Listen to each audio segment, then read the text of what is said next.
Florida State, number 4, takes on number 14 Louisville in the ACC championship. It was a sloppy game. It was ugly for Florida State, as it was fully expected to be, with a backup quarterback, also third string quarterback, getting a lot of action. Louisville looked horrible, like one of the worst top 15 teams I've ever seen. They had no game plan. They never had a chance on offense at almost any point. Their quarterback was consistently and repeatedly missing open receivers. And despite the inability to move the ball for Florida State on offense, they managed to put up 16 points. They come out victorious over Louisville, 16-6. Now, before we even get into the SEC championship, before we get into the Alabama fact, I don't think people realize, or I could put it this way, for people coming after the College Football Playoff Committee for leaving Florida State out, the committee is just as much at fault as Florida State is. Early in the year, Florida State played a good team at LSU. They beat them. Then they had a close game a little bit after that against Boston College. Scraped out of there with a victory. Okay, that happens. Every other team in the top 10 had that at some point.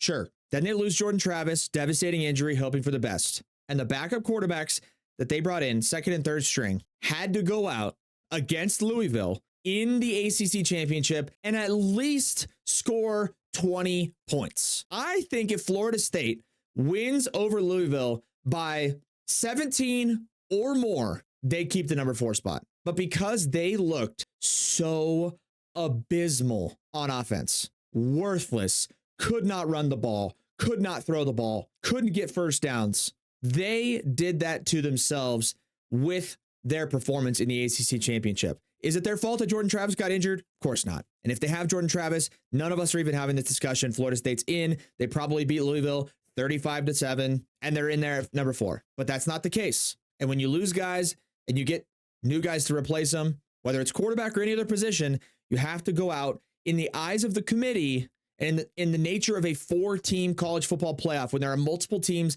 under consideration, and you have to have impressive wins. Impressive meaning you're the lower seed, you beat the higher seed, or you're the higher seed against the lower seed and you kill them. You beat them up. Texas did it. Michigan did it. And Florida State, I know it's not their fault because they don't have their quarterback, but ultimately, because of that, they didn't kill Louisville. They looked horrible against Louisville. And up until the very end, they almost lost that game. The margin for error for Florida State was this big. It was 0. And what I mean by that is this is what they could do to get into the college football playoff. And this is beating Louisville by 20 or more. And they didn't do that. It's not their fault. It's nobody's fault. Jordan Travis got hurt. It's extremely unfortunate. It sucks for the rest of the team. But the guys that they have to fill in for not just the quarterback, but any other injuries they've had this year, which I'm sure they've had a few, those guys have to step up and perform at an extremely high level, because ultimately with a 14 playoff and multiple teams under consideration, you have to prove it to the committee that you look like and perform like a top 4 team. And that's the eye test. That's also the numbers and the metrics. Not to mention, nobody's fault also, but maybe it is for Florida State if they wanted to schedule some more, I don't know, non-conference, but the ACC is not good. It's not a good conference. So then you look at their strength of schedule, and 13-0 is not as impressive based on the numbers and metrics as Alabama's 12-1. That's just a fact. It's nobody's fault. No one thinks Florida State's a bad team. They were right there at number 5. But because of their performance, Florida State did a disservice to themselves by their performance after they lost Jordan Travis. It's nobody's fault. Said it a million times. Injuries happen. Totally understand. How are you going to penalize a team for losing a guy? I get it. But that's the nature of the situation. With 4 teams to be under consideration, their performance the last 2 weeks ultimately knocked them out of the top 4. The only reason they were in the top 4 to begin with after the last week of the regular season is because Ohio State lost. People forget that. Somehow people are forgetting Florida State wasn't in the top 4 2 weeks ago. And the only reason they slid back in is because Ohio State lost to Michigan. So Florida State, they're undefeated, slide them up to 4. Then they lose their quarterback and they look like a bad football team. A bad football team for 2 consecutive weeks. It's not their fault. The rest of the team, I'm sure, was trying their hardest. But the numbers and the metrics and the strength of schedule and all those considerations and all those factors, plus how Florida State played the last 2 weeks, did it to themselves just as much as the committee did. Both of them are at fault. Both of them could be to blame, in my opinion. But anybody throwing all the blame on the committee, they're SEC bias, they're this and that, that's not true. It's not true. You don't know anything. If you think Florida State, the last 2 weeks, compared to the other teams in consideration, we're a top 4 team in the country. So Florida State beat Louisville, and they are ACC champions, and they're playing in a good bowl game against Georgia. You know, I would be curious to kind of see how those games unfold. You know, I think you'll see some guys sitting out, right? Especially on Georgia's defense. Like, see some guys sitting out. So, you know, it may not be like a true, matchup of maximum capability. But we'll see. We'll see what happens. Do I feel bad for Florida State? No, I don't. I don't feel bad for them. Whoever they had as a backup quarterback needed to come in and step up and play better, and they didn't. I'm a guy who's full accountability in everything you do. The other game, of course, number 8 Alabama, number 1 Georgia, SEC championship. Alabama beats Georgia 27-24. It was a really interesting, intriguing, entertaining matchup. I had a great time watching it as an Alabama fan, of course. Was very stressed out for the whole game until the final kneel down. But yeah, Alabama's defense stepped up. Crucial third down stops on defense. Had a turnover with a botched end around pitch from Georgia that was recovered by Alabama. A couple of 4th down conversions on offense for Alabama. And then end of the game, 3 minutes left, 2.5 minutes left. Limited timeouts for Georgia. Need a couple first downs. And Alabama got it done on offense. A couple of quarterback runs from Jalen Milroe. I am curious in the box score here as I haven't even looked. So Jalen Milroe, 13 for 23, 192 passing, 2 touchdowns. He also ran for 29 yards. And yeah, I think that's it. Well, I mean, Carson Beck, the quarterback for Georgia, 21 for 29, 243. Didn't have a touchdown. Didn't throw a pick. So no picks, just a fumble.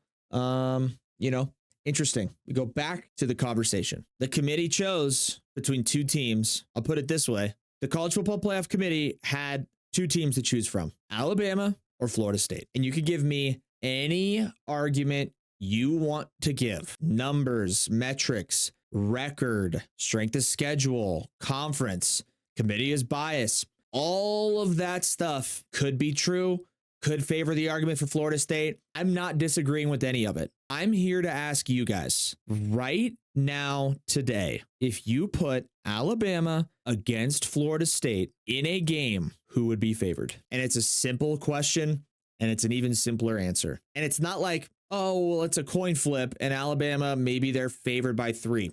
And I know, like, betting lines aren't the end all be all. And that's not what I'm saying. The betting lines aren't just numbers that some dude comes up with. They're complex, complicated, calculated numbers based on millions of data points across thousands of references. Combine that with the committee, combine that with strength of schedule, combine that with ESPN's FIP, whatever or FPI, Football Power Index. The bottom line is, if you put them up together head to head, Alabama would be favored on the gambling line. They would win the game. I'd estimate 2 touchdowns. And that's not Florida State's fault. I know they lost their quarterback. Said it a million times. Injuries suck, but you have to stay healthy the entire year as a part of winning a championship. And with Florida State's horrible performances the last 2 weeks, they dropped down to 5, only got slid up back to 4 after an Ohio State loss.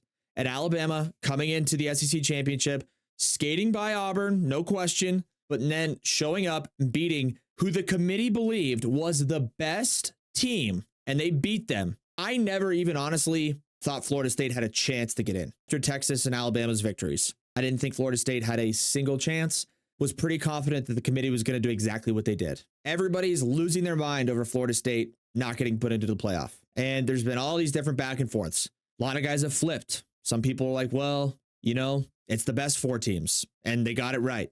Other teams like, but Florida State deserves it. The 12-team playoff will, of course, alleviate most of these haggling points. But additionally, Florida State actually didn't deserve it. I am not really sure what people mean by, oh, they deserve it. Is it because they're 13-0? Is that what it is? Their record? Because a record means nothing, especially when you're in a conference that is inferior to the other opponents that you're comparing yourself to, like Texas, like Alabama, like Georgia, or whoever else they wanted to be above. The ACC this year was historically bad. And I'm not going to sit here and tell you the SEC this year was the best conference, because it wasn't. It was a downgrade from some of its best years. In the eyes of the committee, there's 5 or 6 teams from the SEC in the top 25, including the best team in the country that Alabama just beat. Florida State's best wins are a couple of top 15 victories. Yes, they beat LSU earlier in the year.